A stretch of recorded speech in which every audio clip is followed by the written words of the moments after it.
Hey guys, how you doing? Today I'm going to be taking care of my hostas. They are done for the season. As you can see right over here, they're just completely flopped down. I've got I've got three actually. Hostas here, I have one hosta here, and then of course I've got a couple of them down in this side as well as in that pot. And I do have one over on this side of my garden. So I'm going to show you how I do it really quick and easy using this. I may also use this, but I'm going to try doing just this. But before I can do that, I need to clean both of these because you don't want to do any cross-contamination when you're dealing with plants. And as you can probably hear, I have construction all around me. I have the water bureau over down the street here that is just digging this big old trench and refilling it. I really have no idea what they're doing, but it's quite fascinating to watch and see.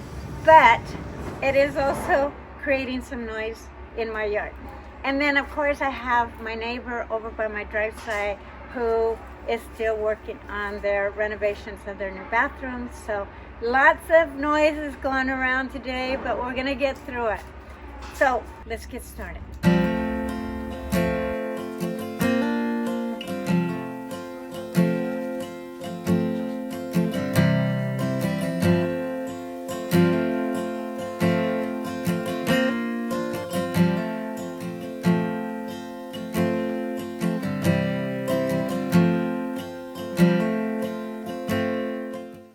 Okay, so as you can see, they're completely done. And so this is what they look like when your hostas are done for the season. Now this year, my hostas got, basically they got shredded with some type of bug as well as slugs and snails. So what I'm trying to do is prevent any of the eggs that could possibly be from whatever type of pathogens or type of bugs that were on here to linger on the ground.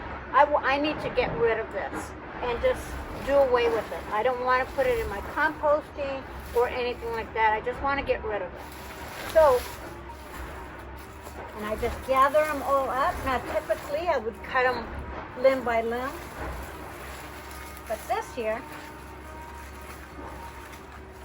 I'm going to gather them, tie them up. I'm going to get my shear and I'm just basically going to cut it straight across. And there you go.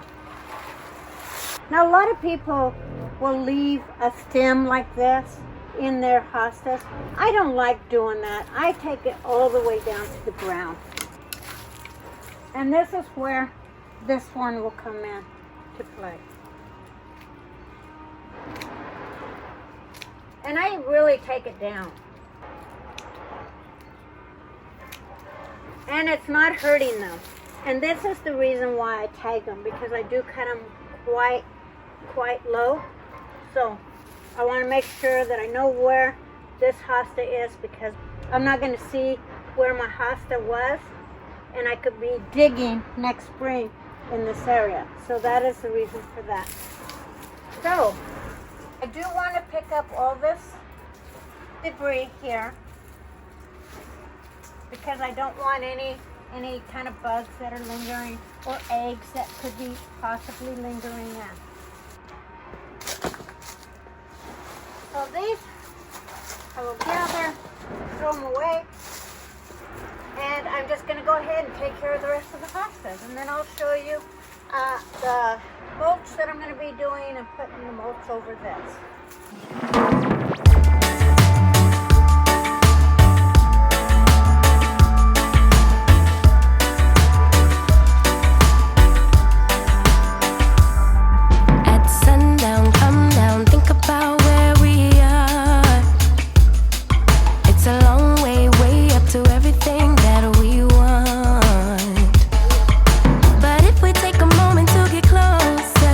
Closer to the things we love. It's not a long way.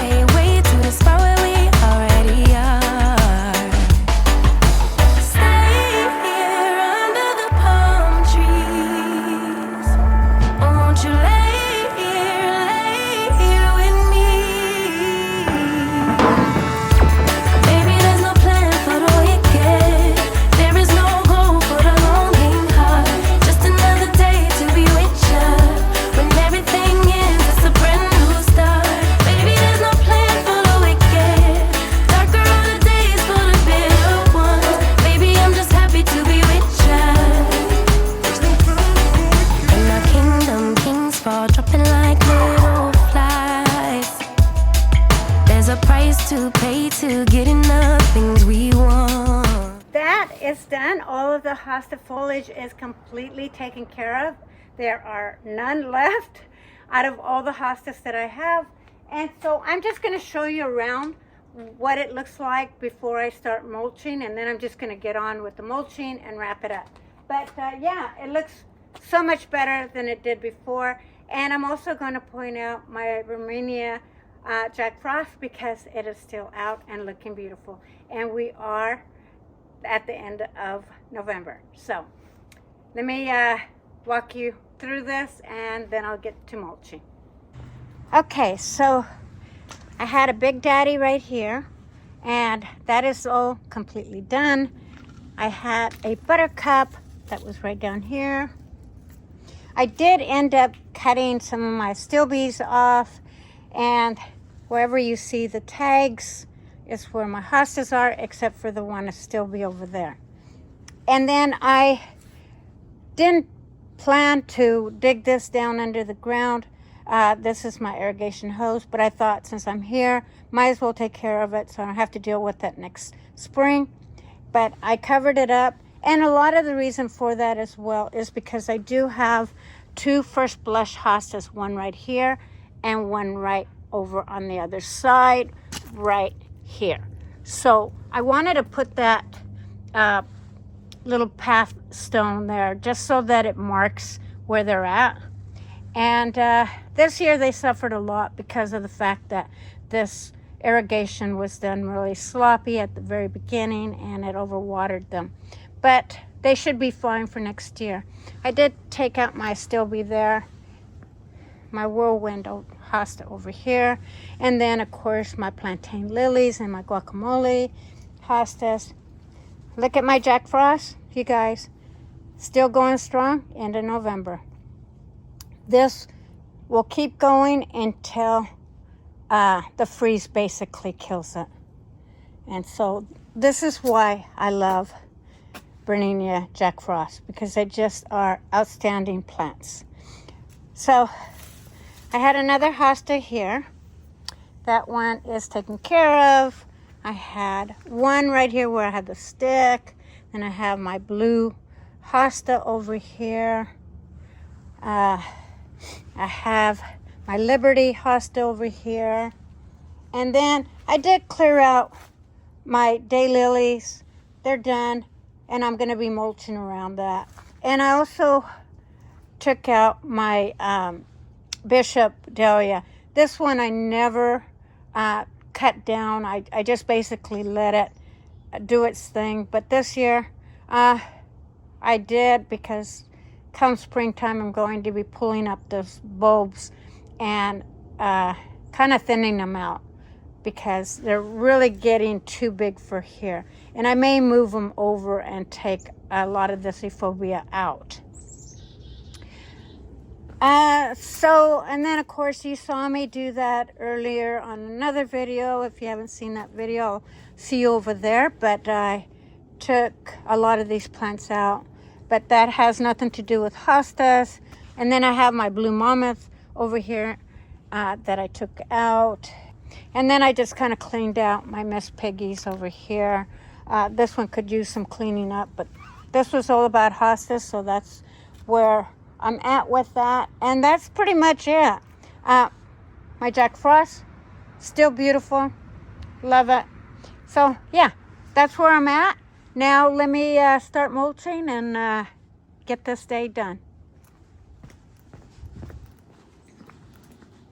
So what I'm going to be using is just some red mulch, because I think it'll pop. But slugs and snails do not like this.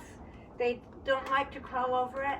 And in the springtime I will show you another method of keeping snails and slugs out. But for the winter months, just to basically insulate my hostas a little bit.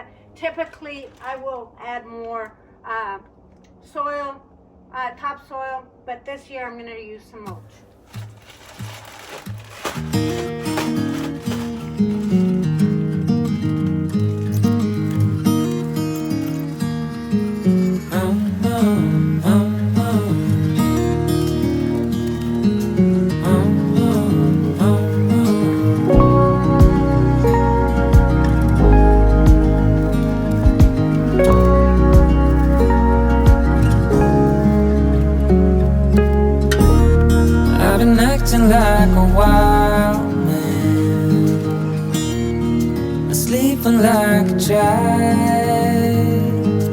You're so luminous and vibrant.